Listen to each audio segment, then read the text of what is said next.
भारत में आपका एक बार फिर से स्वागत है न्यूज बुलेटिन में। इस बुलेटिन में बात करेंगे बलरामपुर की, जहां एरिया नक्सली कमांडर की हुई गिरफ्तारी।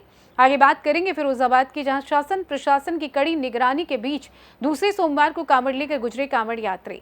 साथ ही आगे चर्चा होगी झारखंड की, जहां अवैध ढिबरा लदे पिकअप वाहन को वन विभाग ने लोडिंग के दौरान किया जब्त। इन तमाम खबरों पर करेंगे विस्तार से चर्चा। खबर बलरामपुर से है, जहां जिले के शामरी माइंस क्षेत्र में कुछ दिन पहले नक्सलियों के द्वारा वहां के गार्डों से मारपीट और मोबाइल लूट की वारदात को अंजाम दिया गया था, जिस मामले में जिले की पुलिस टीम गंभीरता से जांच कर रही थी। जांच के बाद आखिरकार पुलिस ने वारदात में शामिल प्रमुख आरोपी एरिया कमांडर बालाजी उर्फ सत्यनारायण यादव को गिरफ्तार कर लिया है। ये आरोपी कई सारी नक्सली गतिविधियों में शामिल था। आरोपी के पास से 2 नग देसी कट्टा, मोबाइल सहित कई चीजें बरामद हुई हैं, जिसे पुलिस ने जब्त कर लिया है और उस पर कार्यवाही करते हुए न्यायिक रिमांड पर भेज दिया है। बलरामपुर से सी न्यूज़ संवाददाता मुकेश सिंह की रिपोर्ट। खबर फिरोजाबाद से है, जहां श्रावण मास के द्वितीय सोमवार को लेकर भोले के भक्तों में जुनून एवं जोश देखने को मिला। बड़े पैमाने पर डाक कावड़ कंधे पर लाद कर पैदल बटेश्वर मार्ग पर जाते कावड़ यात्री नजर आए। इसी बीच उत्तर प्रदेश के मुख्यमंत्री योगी आदित्यनाथ के दिशा निर्देशन के तहत कावड़ यात्रियों की सुरक्षा व्यवस्था को लेकर शासन प्रशासन नजर आया। पुलिस प्रशासन की कड़ी व्यवस्था नजर आई। किसी कावड़ यात्री की कावड़ खराब ना हो सके, इसके लिए कावड़ यात्रियों के लिए मुख्य मार्गों पर जगह जगह पर फलों के नाश्ते के स्टॉल लगे रहे। वहीं नगर पालिका अध्यक्ष शिकोहाबाद रानी गुप्ता के पति राजीव गुप्ता के द्वारा दी गई जानकारी में क्या कुछ बताया, सुनिए। सबसे पहले मैं आपका शुभ नाम जानना चाहूँगा। मेरा नाम राजीव गुप्ता है। जी गुप्ता जी, आज यहाँ पर जो कावड़िया यात्री निकल रहे हैं, इनके लिए नगर पालिका के द्वारा किस तरीके की व्यवस्था की गई है? नगर पालिका के द्वारा इनके लिए कैंप लगाए गए हैं, बैठने के लिए, आराम करने के लिए, और फल की व्यवस्था रोटी बैंक की तरफ से की गई है, हर साल की जाती है। और जो कांवड़ यात्री निकल रहे हैं हमारे भाई, हम शुभकामनाएं देना चाहते हैं, उनकी यात्रा सफल हो। जो आज ये कांवड़ यात्रियों का जो दूसरा सोमवार का राउंड चल रहा है, इस पर्व में कैसी क्या भीड़ की व्यवस्था है, कैसी क्या कंडीशन है? अच्छी भीड़ निकल रही है, काफ़ी लोग निकल रहे हैं। हम लोग फल बांट रहे हैं, बिस्कुट बांट रहे हैं, पानी, पेठा, मिठाई रोटी बैंक की तरफ से। फिरोजाबाद से सी न्यूज़ संवाददाता सन्नीश कुमार गुप्ता की रिपोर्ट। खबर फिरोजाबाद से है, जहां गांव भीकनपुर से एक ऐसा मामला सामने आया है, जहां 14 जुलाई को शादी होती है और 28 जुलाई की रात्रि में नवविवाहिता अनामिका की हत्या हो जाती है। दरअसल पूरा मामला फिरोजाबाद के थाना रामगढ़ के भीकनपुर का है, जहां विवाहिता अनामिका की शादी 14 जुलाई 2024 को बड़े ही धूमधाम के साथ की गई थी। शादी के 2-4 दिन तक तो सब ठीक ठाक रहा। बाद में दोनों पति पत्नी में आपसी विवाद शुरू हो गया, जहां देर रात्रि विवाद इतना बड़ा कि उसकी मौत हो गई। अनामिका ने अंतिम कॉल अपनी मां को की थी, जहां बात करते करते कॉल कट गई। उसके बाद मृतक की मां अनीता का कहना है कि फिर फ़ोन नहीं लगा। अनामिका के पिता उदयवीर सिंह ने जब इधर उधर फ़ोन किया तो पता चला कि उसकी मृत्यु हो चुकी है। मृतका के पिता व परिवारीजन कुरावली से गांव भीकनपुर पहुंचे और घटना की सूचना थाना रामगढ़ पुलिस को दी।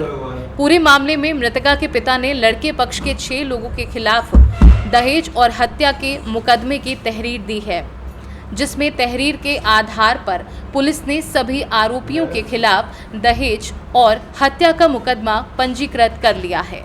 वहीं पूरे मामले में पुलिस ने छानबीन शुरू कर दी है।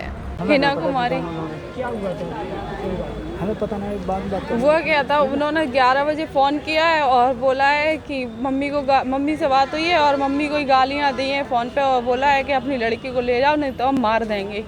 उसके बाद फिर 2:30 बजे फ़ोन किया है, मम्मी फ़ोन लगाती नहीं, बार बार फ़ोन लगाती नहीं, पर फ़ोन नहीं उठाया। उसके बाद फिर 2:30 बजे फ़ोन किया है कि आप जल्दी से आ जाओ, लड़की की तबीयत ख़राब है। मम्मी ने कहा क्या हुआ है, तो कुछ नहीं बताया और फ़ोन काट दिया। उसके बाद से फिर फ़ोन ट्राई करते रहे पूरी रात, किसी ने भी फ़ोन नहीं उठाया। सुबह रामगढ़ थाने से हमारे पास कॉल आया है कि आपकी लड़की का सब पड़ा हुआ है यहाँ पे और आप आ जाइए। तब हम उसके फ़ोन जो किया है उसी के उस पर हम फिर यहाँ पे आए हैं, तो देखा कि सच्चाई यही थी। कैसे मारा? उन्होंने गला घोट के मारा है, पूरी कनपटी नीली पड़ी है उसकी और बहुत माराई लगाई है उसकी, पूरी बॉडी नीली पड़ी है उसकी। कब शादी हुई थी और क्यों मारा? 14 जुलाई को शादी हुई थी और दहेज के उसमें मारा है। इसी 14 जुलाई को? हाँ, 14 जुलाई को शादी हुई थी।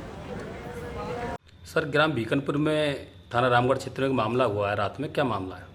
देखिए, ग्राम भिकनपुर थाना रामगढ़ क्षेत्र में कल रात्रि में एक महिला की संदेहास्पद परिस्थितियों में मृत्यु हो गई।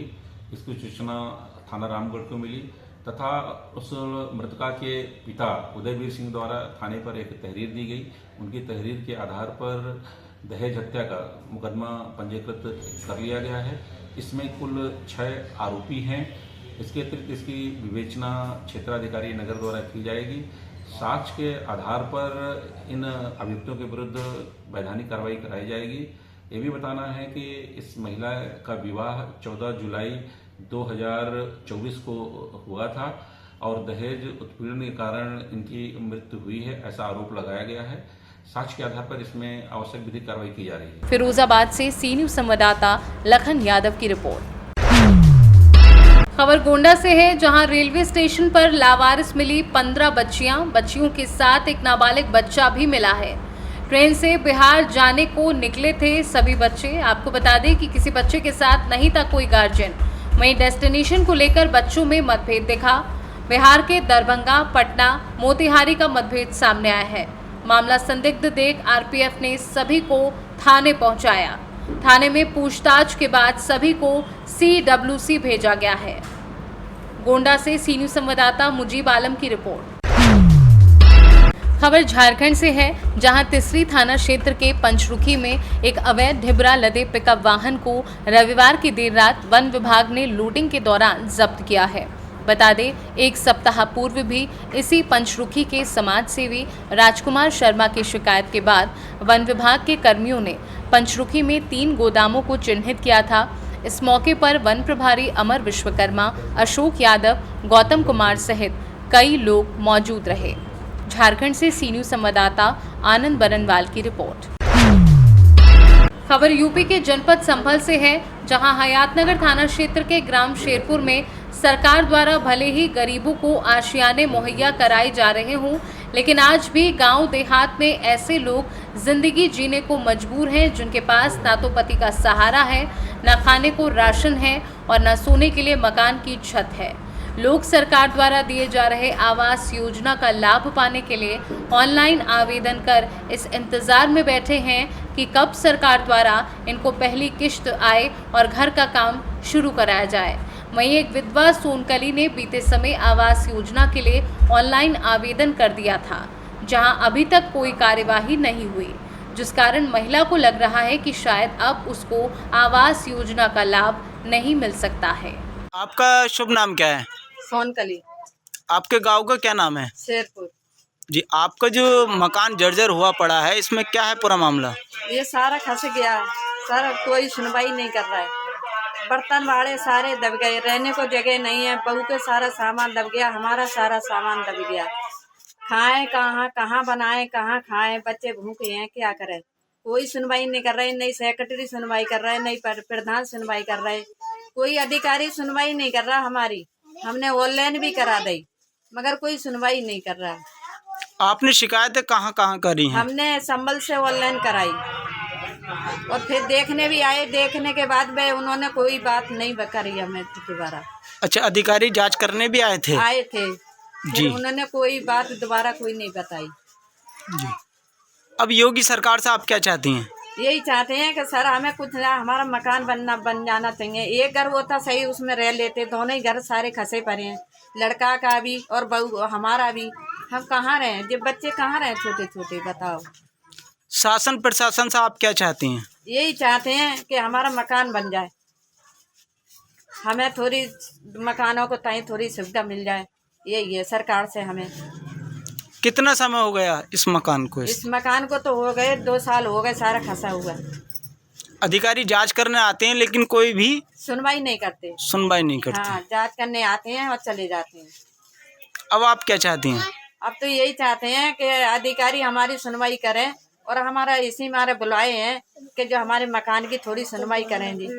मकान हमारा देख लो, क्या कहाँ रहे, कहाँ खाएं, किसके घर रुके जाके, ये बताओ।